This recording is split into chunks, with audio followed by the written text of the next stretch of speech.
शांति का था राज, इसी भोगी जिंदगी में एक दिन गौतम चले। तीन दृश्य दिखे उन्हें तब इसी अंबर के तले।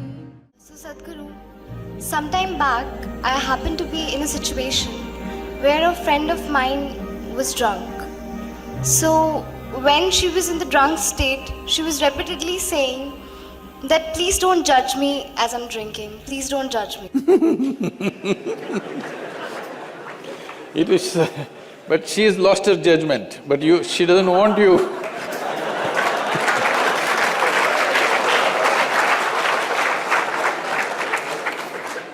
So my question is, whether it is alcohol or not, in life, why are we so apprehensive about being judged by others?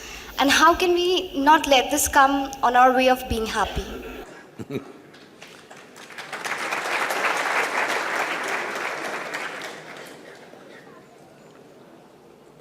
Look at me. See, I'm always stoned.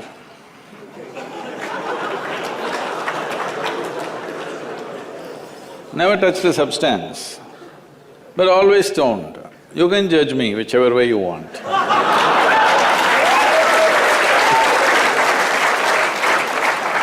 Because one thing is, I'm stoned in such a way that I have not lost my judgment at all. And at the same time, whichever way you judge me has absolutely no impact on me because I'm completely stoned.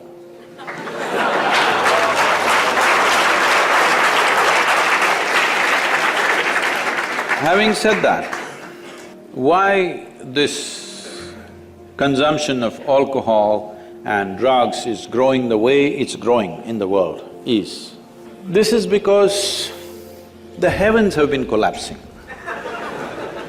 Yes, I was in Bangalore just 3-4 weeks ago. There were over 8,000 people doing a 2-day program with me. And just casually I asked, how many of you think you will go to heaven? Only 5 hands went up. Then I asked, are you all the hell people? No, it's just that both heaven and hell have collapsed in people's minds. This is the first time in the history of humanity that this many people in the world can think for themselves. Otherwise, your priest, your mullah, your pandit or a book was thinking for you. The first time that so many people can think for themselves. Or they're thinking right, thinking wrong, there are many issues about that. But they're thinking right, thinking wrong, but they're thinking. So all illogical things are naturally collapsing. Still, this generation has not fully walked away from it, still there is fear. They can't openly say, there's no goddamn hell or heaven. They're still fearful about it, but they're trying to make a little heaven for themselves here. So, hey, wait. So naturally, when they're not able to do it for themselves out of their own intelligence, they will fall back on chemicals. Today, just to take very affluent societies, because every society is aspiring to be like that, let's say you take United States, which is the most affluent nation on the planet right now. 70% of US population is on prescription medication. Another 30%, of course, buying it off the back streets.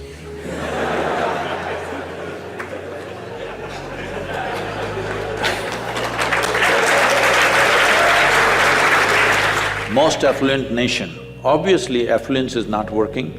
To be healthful, you need chemicals. To be joyful, you need chemicals. To be peaceful, you need chemicals. To be ecstatic, of course, that is ecstasy. So, I'm not even looking at it morally. It's never a moral issue for me. If 90% of this population right now is on chemicals, believe me, the next generation that we produce will be a generation which is much less than us. If we produce a next generation less than ourselves, we have committed a crime against humanity, because the next generation must be at least one step ahead of us, otherwise we've lost it. We've lost the entire process of civilization when we produce a next generation which is actually less than us. So, we are heading towards this rapidly unless we teach individual human beings how to simply sit here and be blissed out. Stoned enough or no? Just look at me. But am I conscious enough, alert enough, clear enough? If there was a way to intoxicate yourself without losing your judgment, without losing your awareness, without losing your intelligence, it's a great thing. Intoxication is a fantastic thing. Only problem is, it takes away your judgment, it takes away your intelligence, incapacitates you. That is the problem, isn't it? Is it true? Ask anybody, you're not in the medical sciences, but ask anybody, is it true that this body here is the greatest chemical factory in the universe right now? The universe that we know at least? Only problem is you're a lousy manager. If you know how to manage this, you would be like me, always blissed out. Anybody can say what they want, anybody can do what they want. This is like this only.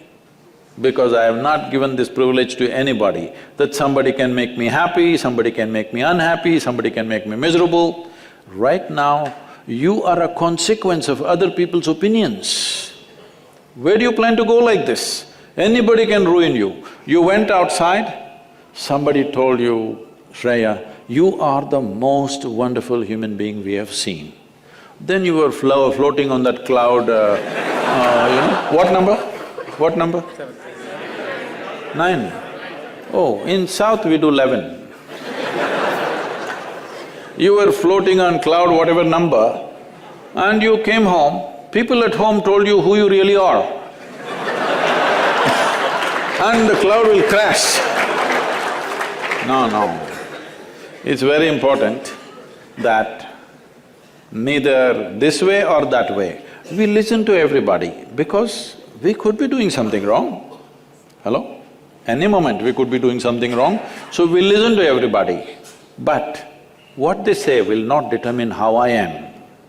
Never, ever. This you must fix and you must tell your friend when she's not drunk. Because otherwise she won't understand.